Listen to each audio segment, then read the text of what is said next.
Welcome back to another episode of Venture Underground. We are getting religious in this week's episode. We are talking about the Holy Trinity, but not the Holy Trinity that Catholics might be used to. We are talking about the emerging managers' Holy Trinity, which is the thesis, your skills, and of course, LPs, because we're nothing without LPs. I am Sarah Lacey. I'm joined by Adeo Ressi. And tell us about this cult you've come up with. Tell us about the Holy Trinity. Technically, it's my co-founder came up with the concept, and it really is very true. So when you obviously have skills, experience, background, track record, etc., that forms your thesis, which is really kind of what you're trying to invest in the world because of your skills, experience, and everything else. And if you can find an LP that believes in you and believes in the thesis, it's really this unbreakable, amazing bond.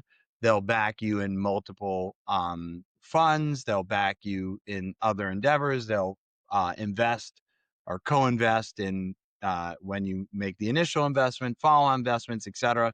So it's this really magical experience when it happens. And so the goal of you as an emerging manager, and the title of this is to find the early believers. The early believers are in that triangle where they not only believe in the thesis, but they also believe in you, and you believe in them, and it creates this really great lock-in. It's really important to think about that as a triangle and not a line, right? Because if you're an emerging manager, raising money is hard. You don't have a track record. And so, you've got to have both of those things. Earlier today, I did an event with Martin Tobias, who had, invested since the 90s. He had a huge track record. So he's probably one of the more experienced people to go through VC Lab, right? And I asked him, okay, what is the stupid assignment that Mike and Adeo made you do that you thought was stupid but actually paid off? Because every time I talk to someone, they always have one of these. And he said, oh, I can tell you. And he said, making me do a thesis. He said, I didn't think I needed to do a thesis because I had this long track record. And I thought, well, I just know a good entrepreneur when I see it. I clearly am good at picking. I don't need a thesis. And he was like, they forced me to do a thesis. And he ended up picking, a very specific thesis. And he was like, they were exactly right. And once I did, that was when I went from being an angel to really being a VC. And true enough, before he was a line, right? It was like, Martin Tobias, do you believe in him? That's a line. But when he had his thesis, then it's a triangle because an LP is believing in him, but he's believing the thesis. If he's just believing the thesis, you can go to an institutional VC with a track record that does that all day long. It's like you've got to have this triangle for someone to take the leap at a new manager.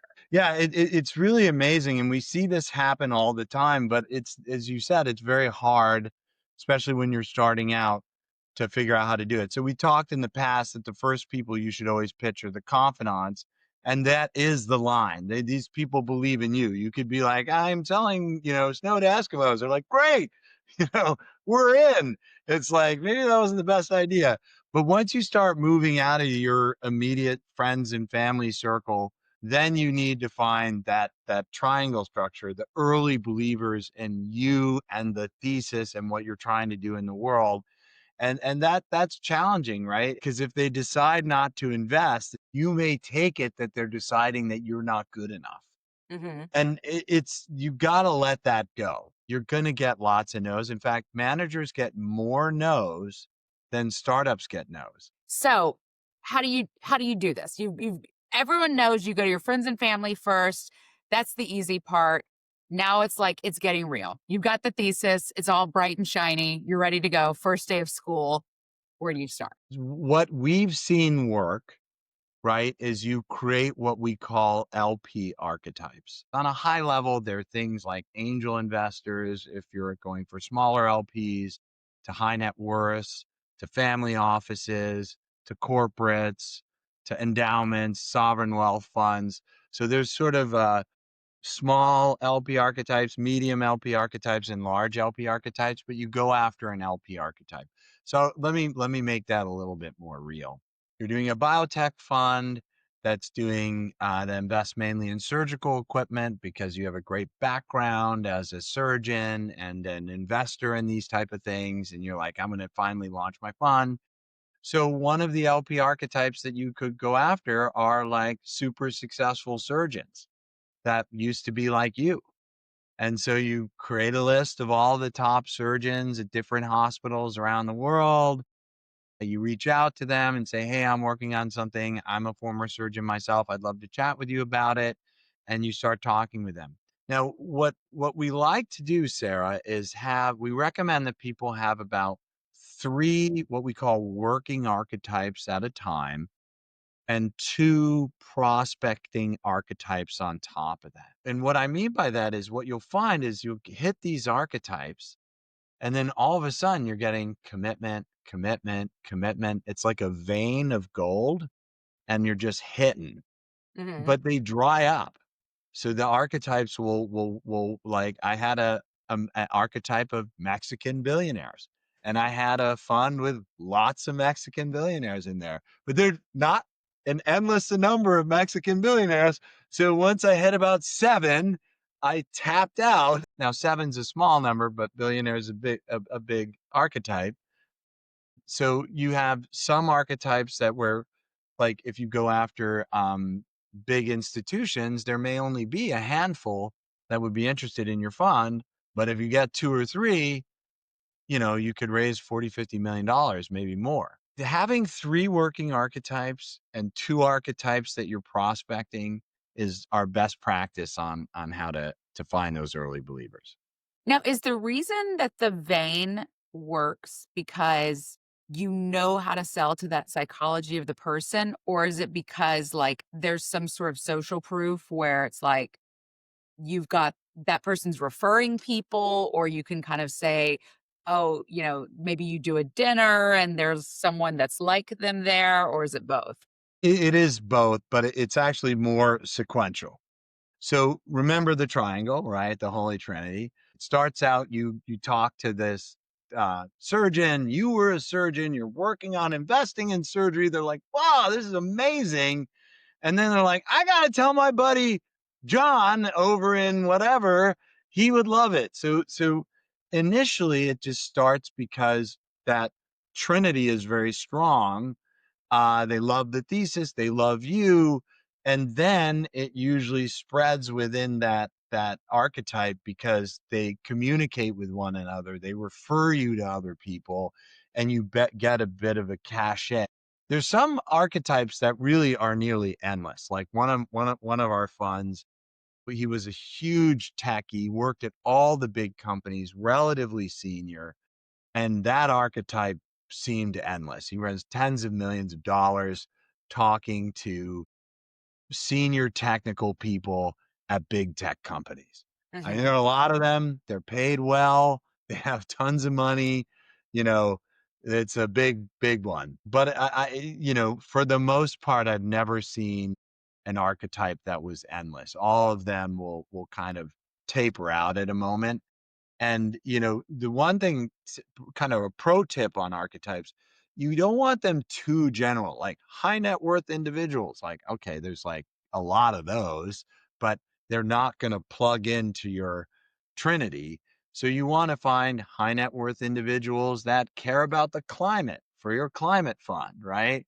Or high net worth individuals that are big donors to climate causes for your climate fund, right?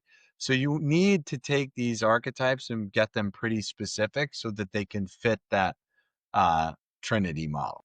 And how do you find them? Are these people you know? Are they people who people know? Are you going to conferences? How do you find them?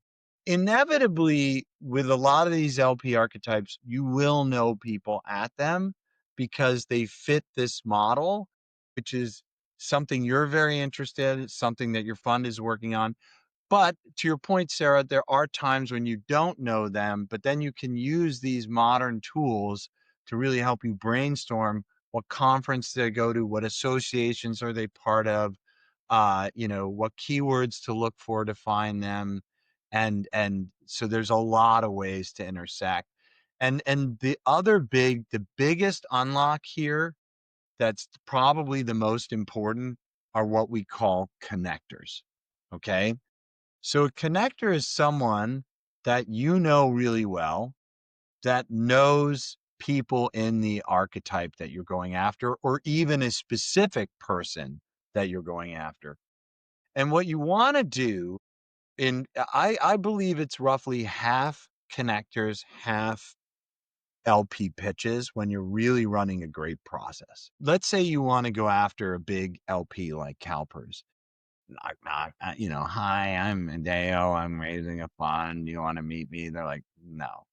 But if like one of their funds that they love is like, you got to meet Adeo, he's awesome.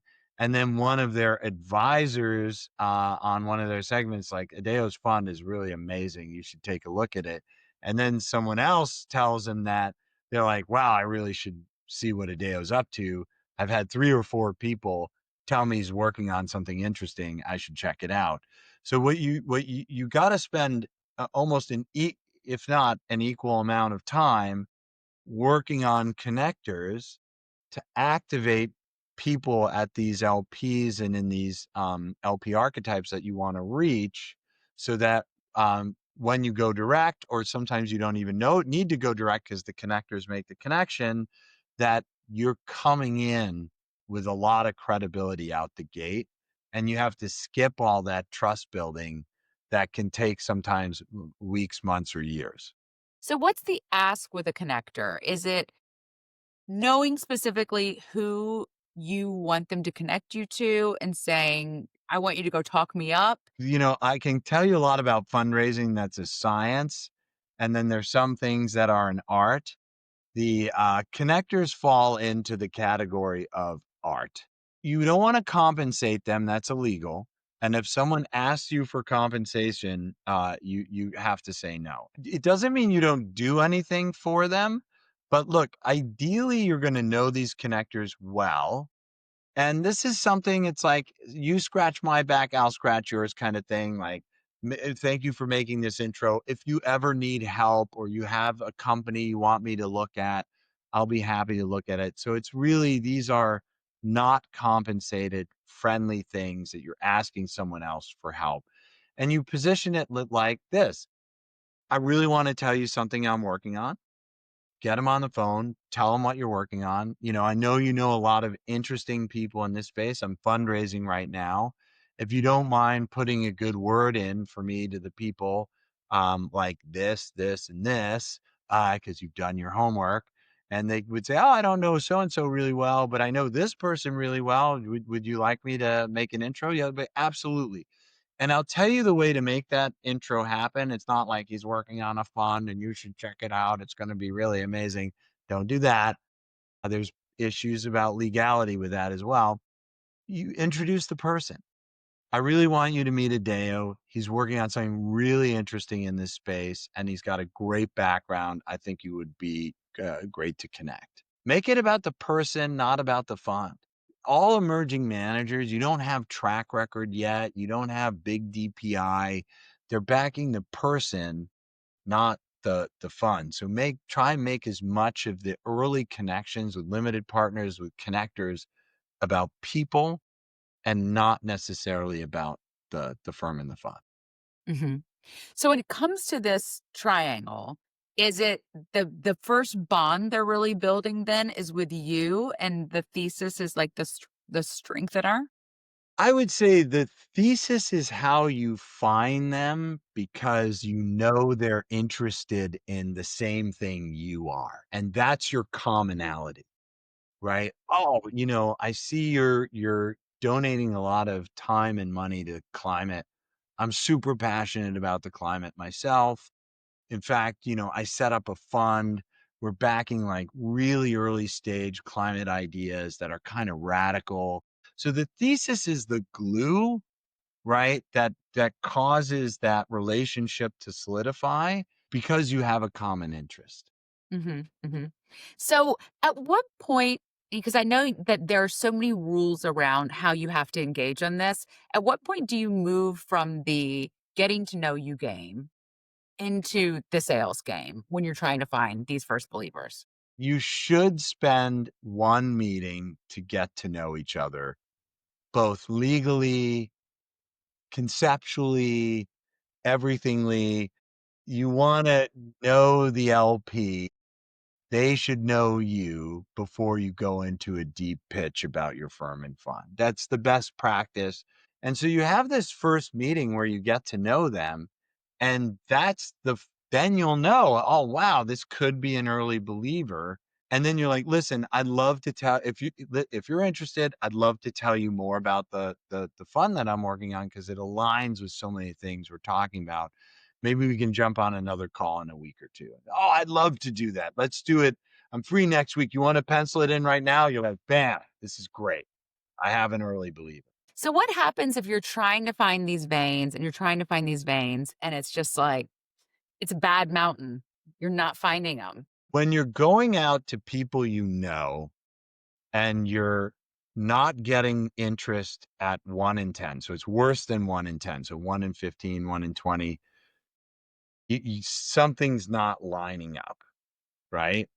When you get into the 1 in 10 range, it's like, okay, you know, not quite target lock, but you got them in your sights, right? And when you're at the 1 in 5 and better, you've got target lock. Your thesis is resonating. If you've gone through 5 well thought out archetypes and you're not getting to that 1 in 5 level, then you really have something that's not right. You got to go back to the drawing board. So your working archetypes, you'll get very good, might be 3 in 5. That will be like top ventile, top 5%. 2 in 5 might be top decile, and 1 in 5, you're doing fantastic, top quartile. And so you should be doing 1 in 5 in the veins that are working. And so it's easy to measure. If Mhm. you've gotten to 10 pitches and you don't have any commitments, or 10 meetings with no follow-ons, or 10 meetings with follow-ons and no commitments, and you've done that in 5 separate LP archetypes, you got to go back to the drawing board. Man, it must be feel so good when you, like, hit that vein, and it's like, you've got one, and then it's like you find your 2nd Mexican billionaire or your 2nd surgeon, and it's like, "Hot damn, all this work." Well, and they keep coming, right? That's the thing. But this is the other thing that I see the managers, they're like, oh, it's stopped, and they take it personally. I'm like, no, no, it's not you. It's you tapped it out. Like there's only so many people that are gonna do in this thing, and it's okay. That's why you always need to have 3 working and 2 that you're testing. If you get to 5 archetypes and nothing's resonating, there's probably a problem. But it is entirely possible you can test 2 or 3 successive archetypes and none of them work. That does happen. It's a bummer, but it doesn't mean you should give up, especially if you've had one work before. Mhm. Alright, any other tips on finding first believers? You gotta look at it like a sales process, and this is really hard. And if someone's not giving you a yes, then it's a no. Because you have people that are like, oh, it's interesting, but I'm not sure. Let me talk to my wife, or I'll think about it some more. And you're like, it's not a yes, but it's not a no. Maybe it's a maybe. And you're just like investing time, investing time. And meanwhile, there's like fields of gold all around you, but you're just concentrated on this serial time waster. And this happens all the time. So if it's not a yes, it's a no. Move on, find the veins that produce, and it will be worth your time. There's other congregations out there if that person's not a believer. Alright, we'll see you next week.